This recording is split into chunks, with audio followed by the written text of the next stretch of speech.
BJP ನಾಯಕನಿಗೆ ಸೇರಿದ ಕಾರ್ಖಾನೆಯಲ್ಲಿ ಭಾರೀ ಬೆಂಕಿ. ಭಾರೀ ಸ್ಫೋಟದ ಅನಾಹುತ ಕೂದಲೆಳೆ ಅಂತರದಲ್ಲಿ ತಪ್ಪಿತು. ಹರಿಯಾಣದ ಕರ್ನಾಲ್ನ ಮೀರತ್ ರಸ್ತೆಯಲ್ಲಿರುವ ಬಿಜೆಪಿ ನಾಯಕ ಹಾಗೂ ವ್ಯಾಪಾರಿಗಳ ಕಲ್ಯಾಣ ಮಂಡಳಿ ಅಧ್ಯಕ್ಷ ಸತೀಶ್ ಗುಪ್ತಾ ಅವರ ಶ್ರೀರಾಮ್ ಆಗ್ರೋ ಕಾರ್ಖಾನೆಯಲ್ಲಿ ಶನಿವಾರ ಭಾರೀ ಬೆಂಕಿ ಕಾಣಿಸಿಕೊಂಡಿದೆ. ಬೆಂಕಿಯ ತೀವ್ರತೆ ಎಷ್ಟಿತ್ತೆಂದರೆ ದಟ್ಟವಾದ ಕಪ್ಪು ಹೊಗೆ ಕಿಲೋಮೀಟರ್ ಗಟ್ಟಲೆ ಆಕಾಶಕ್ಕೆ ಹರಡಿತ್ತು. ವಿಷಯ ತಿಳಿಯುತ್ತಿದ್ದಂತೆ ಅಗ್ನಿಶಾಮಕ ದಳದ ಸಿಬ್ಬಂದಿ ಸ್ಥಳಕ್ಕೆ ಧಾವಿಸಿ ಕಾರ್ಯಾಚರಣೆ ನಡೆಸಿದ್ದಾರೆ. ಕಾರ್ಖಾನೆಯೊಳಗೆ ರಾಸಾಯನಿಕಗಳಿದ್ದ ಡ್ರಮ್ಗಳನ್ನು ಸಂಗ್ರಹಿಸಲಾಗಿತ್ತು. ಬೆಂಕಿ ಅವಕ್ಕೂ ತಲುಪಿದ್ದರೆ ದೊಡ್ಡ ಪ್ರಮಾಣದ ಸ್ಫೋಟ ಸಂಭವಿಸುತ್ತಿತ್ತು.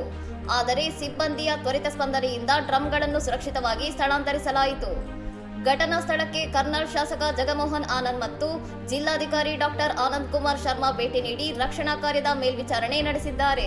ಅಗ್ನಿಶಾಮಕ ದಳದವರು ಮತ್ತು ಪೊಲೀಸರ ಸತತ ಪ್ರಯತ್ನದಿಂದ ಬೆಂಕಿಯನ್ನು ನಿಯಂತ್ರಣಕ್ಕೆ ತರಲಾಗಿದ್ದು, ಅದೃಷ್ಟವಶಾತ್ ಯಾವುದೇ ಸಾವು ನೋವುಗಳು ಸಂಭವಿಸಿಲ್ಲ ಎಂದು ಸಬ್ ಇನ್ಸ್ಪೆಕ್ಟರ್ ತರ್ಸೆಮ್ ಸಿಂಗ್ ತಿಳಿಸಿದ್ದಾರೆ. ಬೆಂಕಿಗೆ ನಿಖರ ಕಾರಣವೇನು ಎಂಬುದು ತಕ್ಷಣಕ್ಕೆ ತಿಳಿದು ಬಂದಿಲ್ಲ. ಬೆಂಕಿ ಸಂಪೂರ್ಣವಾಗಿ ನಂದಿದ ನಂತರ ಈ ಕುರಿತು ತನಿಖೆ ನಡೆಸಲಾಗುವುದು ಎಂದು ಅಧಿಕಾರಿಗಳು ಸ್ಪಷ್ಟಪಡಿಸಿದ್ದಾರೆ. ಇನ್ನಷ್ಟು ಸುದ್ದಿಗಳಿಗಾಗಿ ನೋಡ್ತಾ ಇರಿ ಸೌರಂ ಟಿವಿ.